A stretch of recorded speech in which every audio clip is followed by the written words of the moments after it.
Hey guys, I'm Joe. I'm Billy Bob. That's Tyler.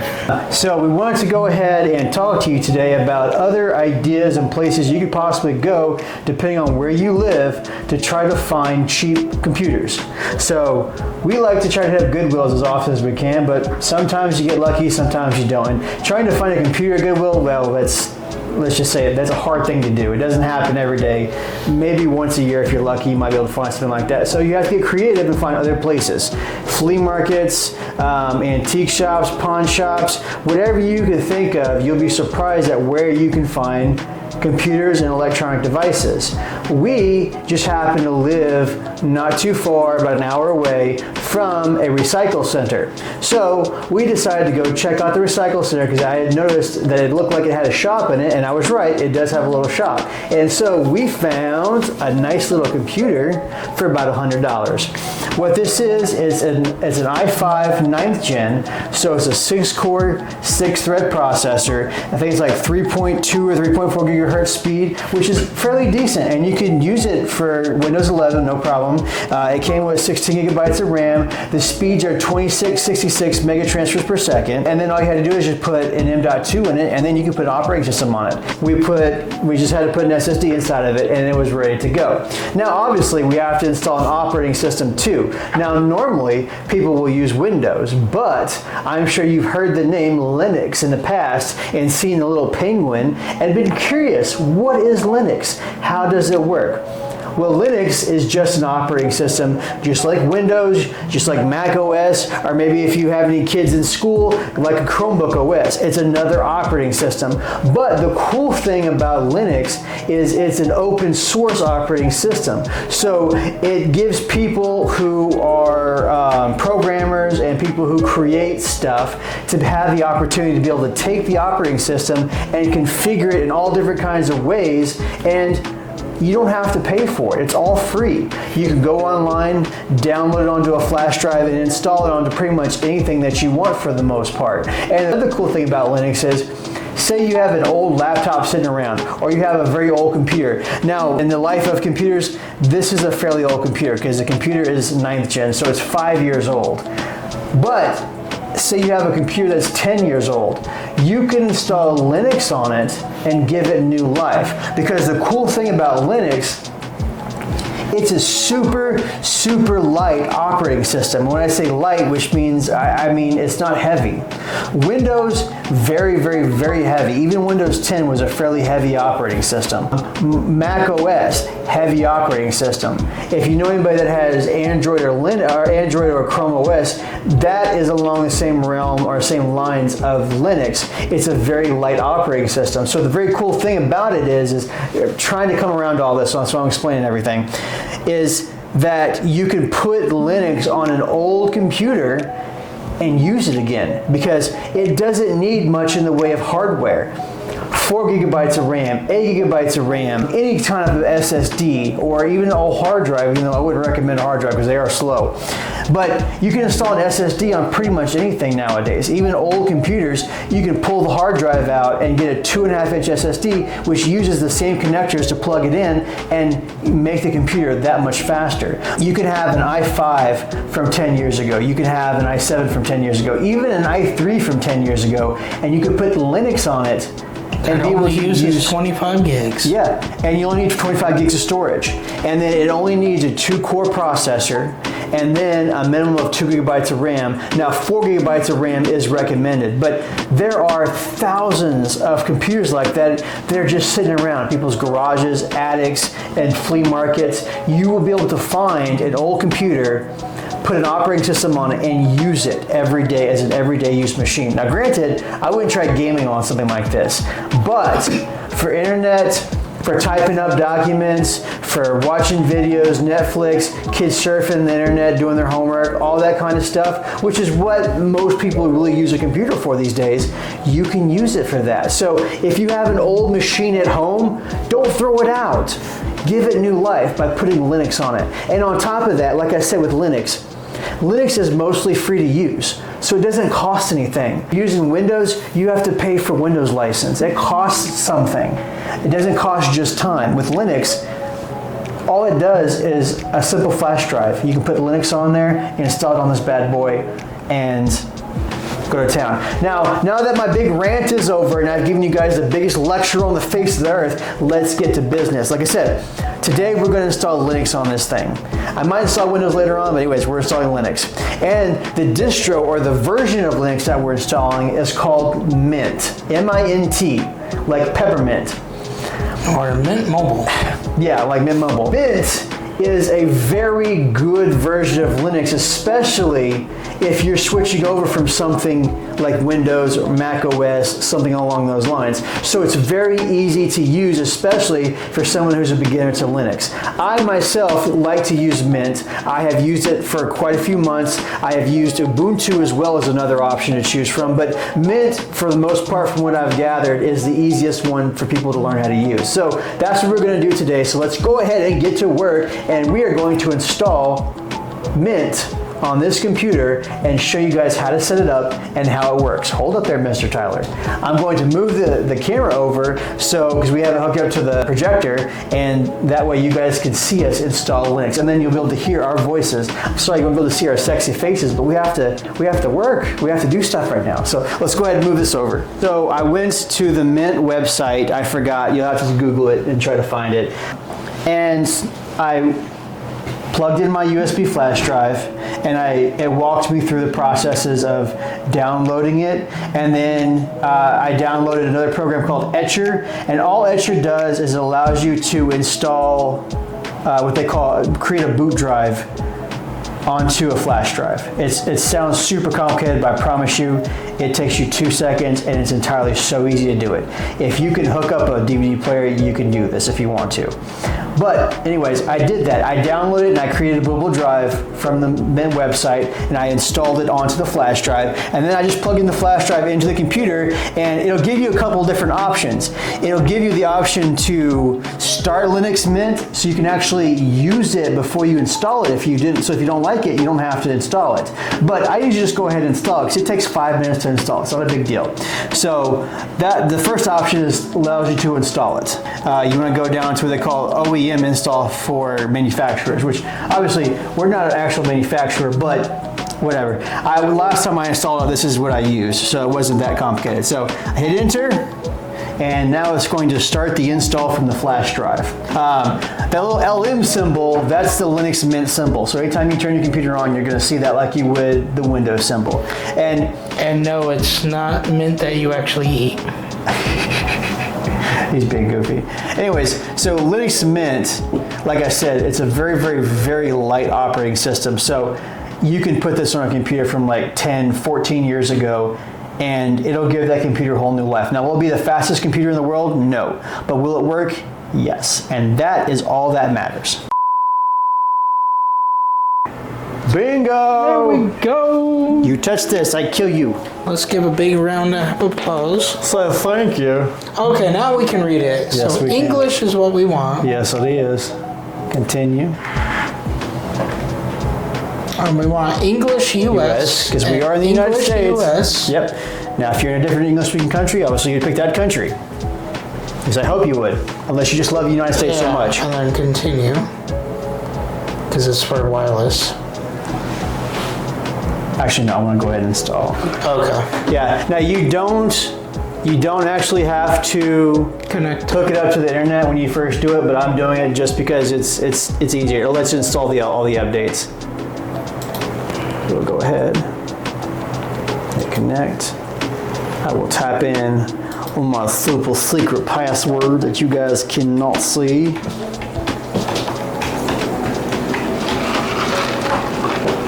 And hopefully remembering, see if that's the actual password that I use. There we go, it looks like it's all good. At least I think it is. Try pressing continue.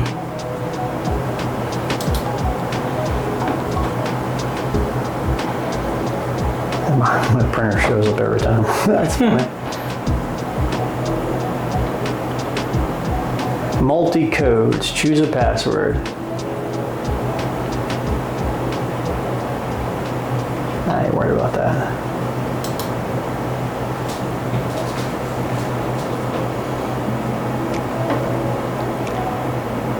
has no detected operating system. What would you like to do? Will I erase a disk and install Linux Mint? Obviously.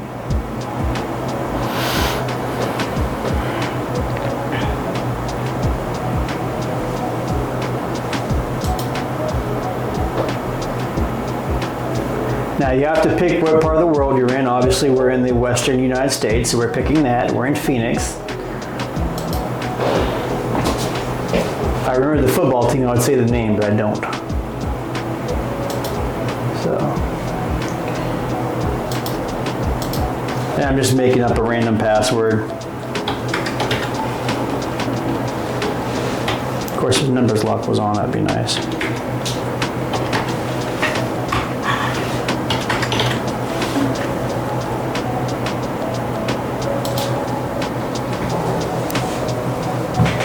Now it's installing the operating system. La-dee-dee-da, la-dee-dee-da, hello there. Okay. We're not on Sesame Street. This is Sesame Street, but this is Broadway. Well, we're not on Broadway either. Yay! Today's sponsor is by Linux. Yes. Linux, they'll sponsor you for free. All right, we're going to go ahead and restart the computer because it's telling us to do so. So computer being restarted.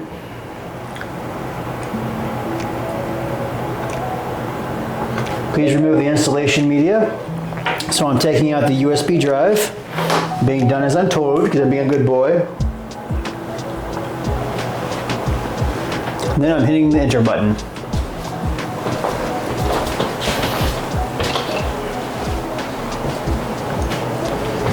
Dale.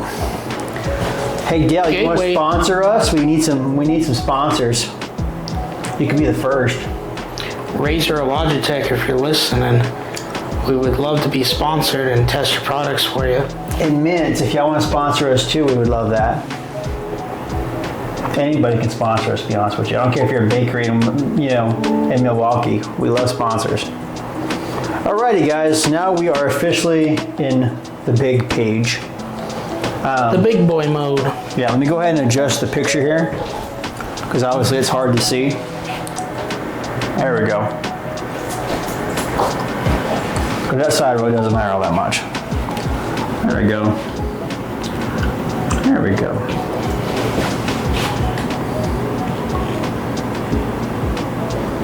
There we go. Sure, there we go.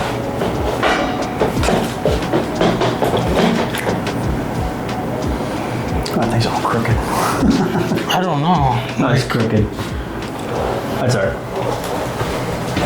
All right, so welcome to your new operating system. The welcome screen will guide you through your first steps, show you how to find help and where to get more information about Linux Mint. On behalf of the development team and everybody involved in the project, we'd like to thank you for choosing Linux Mint, and we hope you enjoy using it and working on it. Have a great time and don't hesitate to send us your feedback. Yeah, so guys, if you have any questions, you can send those people your feedback and they'll be able to help you out. Well, I can't speak for them, so I don't work for them, so I couldn't say, but I'm sure they're very nice people. So what we're going to do is, first things first, is let's see if there needs to be any updates. So it says driver manager. That's one thing you can check to see if you need an update for. It appears that we're offline. How are we offline? All right, first let's figure out why we're not online. Let's go over here. Find our Wi-Fi, and let's hook up to it. Type in our password. Oops. Because it's so secret. It is super secret. It's so soft.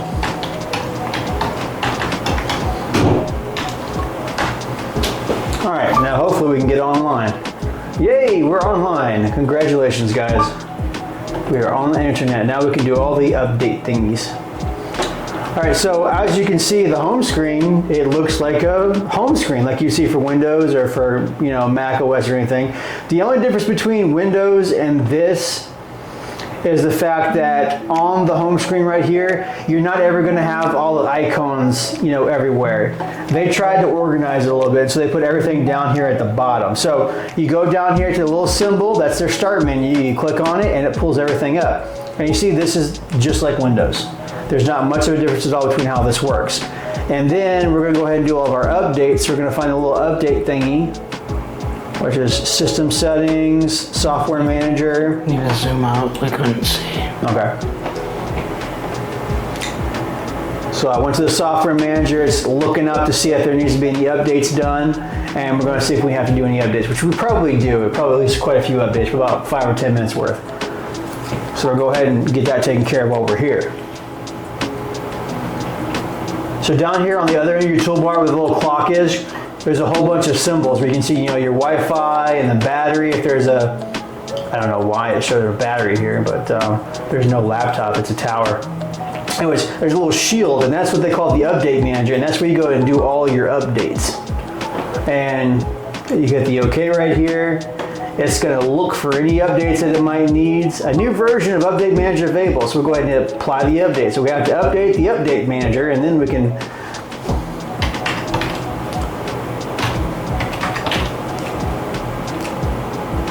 And every time you do any updates or downloads, it's going to ask you for your password, which is, you can use 4 numbers like anybody else would use. Now it's updating. Okay, now it's going to show us all the updates that we have. And oh my goodness, that's a whole bunch of updates. Well, it's not really all that big of a deal, guys. So you see right here at the top where it says install updates, click on it, and that's how you update your system. And it's going to tell you the following packages will be installed. You hit OK. It'll ask for your password again. Go ahead and click that in, hit authenticate, and it's going to head and download all the updates. Linux is very similar to Windows, in at least this version of Linux is. I know it's a little hard to see because I got the sun in the background, but down here is the start menu. Just like you have on Windows, you click on it, it pulls everything up. And you see, unlike Windows 11, this is set up like Windows 10 where the start menu is in the corner where everybody expects it to be. And it's got all the different apps and it's got all the different setting stuff that you would want to change. You can set up your printer, all that kind of stuff. Microsoft, if you're listening, please put it back to Windows 10 layout. Please, we would love that. Especially when you drop Windows 12. Yep. Okay guys, so we're finished updating. It says we have to reboot just like we do on Windows. Go to our little power button. Let's see, log out. Yeah, we should be able to hit the power button here. Go to restart so the updates can take place. And yeah, you heard that little sound? It sounded like Super Mario, didn't it? If you want to use the Super Mario sound, you have to get you some Linux Mint. Got to love it, baby. Or use the gas version. Oh Lord, with your gas mask. Of course, it would help if I know one laptop has Windows XP on it. The other 3 have Vista.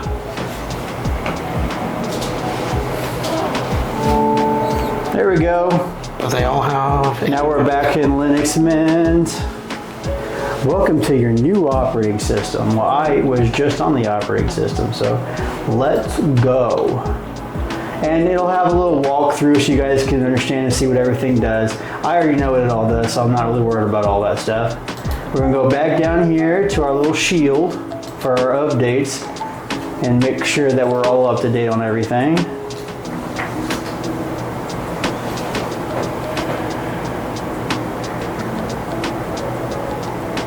Any day now.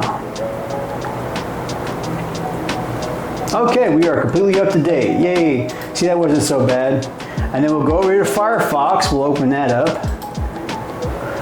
And then we can get on the internet. Yay! We're online. It only took an hour and a half. Not literally, but it seemed like it. Let's go to Google. Let's see how fast it takes to go to Google, huh? Oh, that was fast. What? Let's do an internet speed test.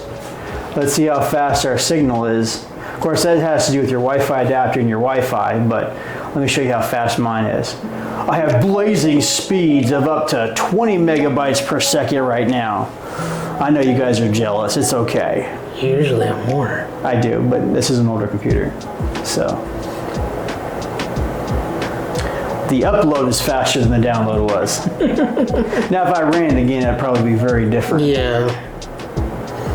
But that's it, guys. We have it officially installed and it's set up and it's ready to go. And then now what you can do is you can go do whatever you want. You can go install Chrome if you want to use Google Chrome. You can, download anything that you want. And this is Linux Mint. You can download Steam on here, and more than half of the Steam games you can play on Linux.